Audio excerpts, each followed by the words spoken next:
Eu ia para a escola, a aula acabava meio-dia, 15 para meio-dia eu já estava com a mochila pronta, doido para cair fora. Cada segundo eu estava doido para cair fora. Depois da aula meu pai me obrigava a nadar. Eu detestava nadar. Eu fazia revezamento com um cara que esse sim era nadador por natureza, chamado Ricardo Prado. Esse era bom de bola. Eu fazia revezamento com ele, ele caía, nadava primeiro, ele abria uma diferença enorme do segundo colocado, aí caía eu e os adversários se aproximavam perigosamente. Apesar de mim, a gente ganhava. Eu fazia de tudo pela derrota. Eu detestava nadar. No domingo meu pai me levava no Morumbi para ver jogo. 90 minutos esperando terminar. Enquanto ele torcia, eu descascava amendoim. Ele tinha que me avisar: foi gol. Aí eu fingia vibrar para ele não ficar chateado, e ele dizia: foi gol dos caras, caralho, cala a boca que nós vamos apanhar.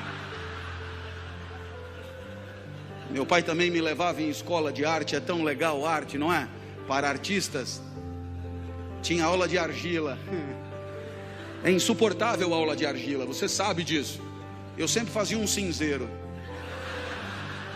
Eu tinha que dizer que era um cinzeiro sempre. Pior do que argila, só origami. Origami, coisa do demônio em japonês.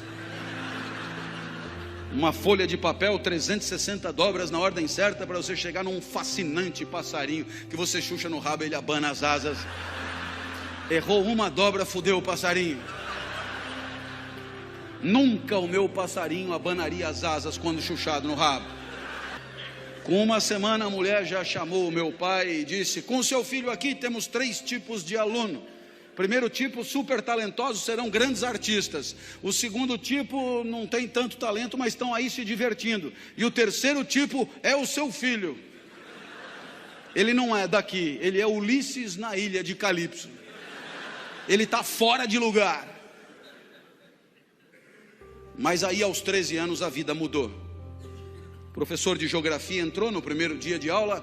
O professor de geografia entra e diz: eu não vou dar aula. O curso será todo de seminários dados pelos alunos. Teve um sorteio de temas. Para mim caiu o petróleo.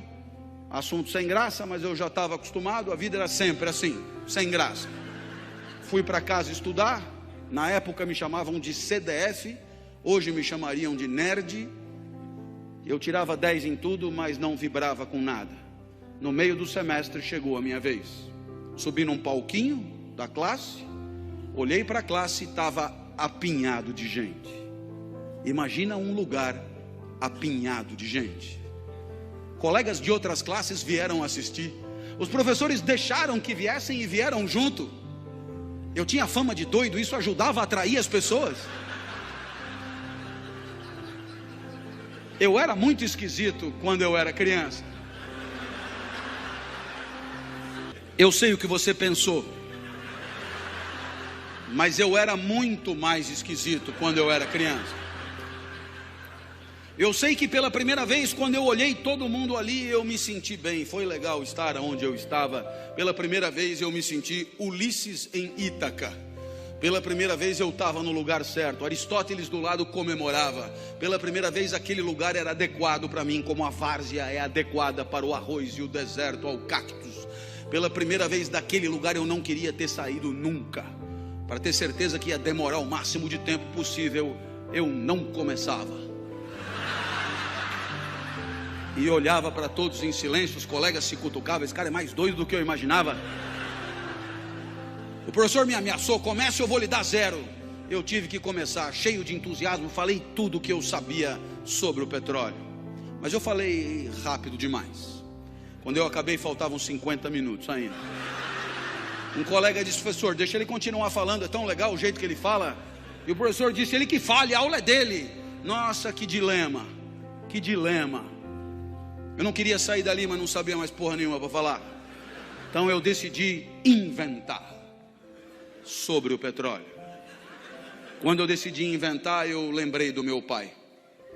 O meu pai sempre foi a pessoa mais importante da minha vida. Foi o meu pai que me criou. E o meu pai, ele nunca estudou, mas ele dizia coisas que depois eu encontrei na filosofia mais sofisticada. Você certamente já ouviu falar de um pensador do século XIX chamado Nietzsche, que escreveu uma obra complicadíssima intitulada Assim Falava Zaratustra. Pois muito bem, nessa obra tem uma fala que meu pai dizia praticamente com as mesmas palavras. Olha só a comparação. O filósofo dizia: demore o tempo que for para perceber o que você quer da vida. E o meu pai dizia: não tenha pressa na hora de viver. Aí o filósofo dizia: percebendo o que quer da vida, não recue ante nenhum pretexto. E o meu pai dizia: para trás nem para pegar impulso. O filósofo dizia: não recue, porque não falta no mundo quem queira te dissuadir. E o meu pai dizia: não recua, porque o mundo está cheio de gente querendo te fuder. Eu lembrei do meu pai, eu me empertiguei, ali não tinha mais como recuar, e eu disse: bem, o que eu falei até aqui está no livro de vocês, é só ler. A partir de agora eu peço que anotem, porque o que eu disser não está escrito em lugar nenhum. Olhei para trás e vi que o professor arriou os óculos intrigadíssimo. Eu tive medo, mas eu lembrei do meu pai. Seu bosta. Ali não tinha mais volta. E eu comecei: não adianta nada ter petróleo no seu território se o petróleo não presta. Tem petróleo bom, mas tem petróleo ruim. Tem petróleo que não energiza nada. O petróleo não tem a mesma qualidade pelo mundo afora. Da onde eu tirei isso? Não me pergunte.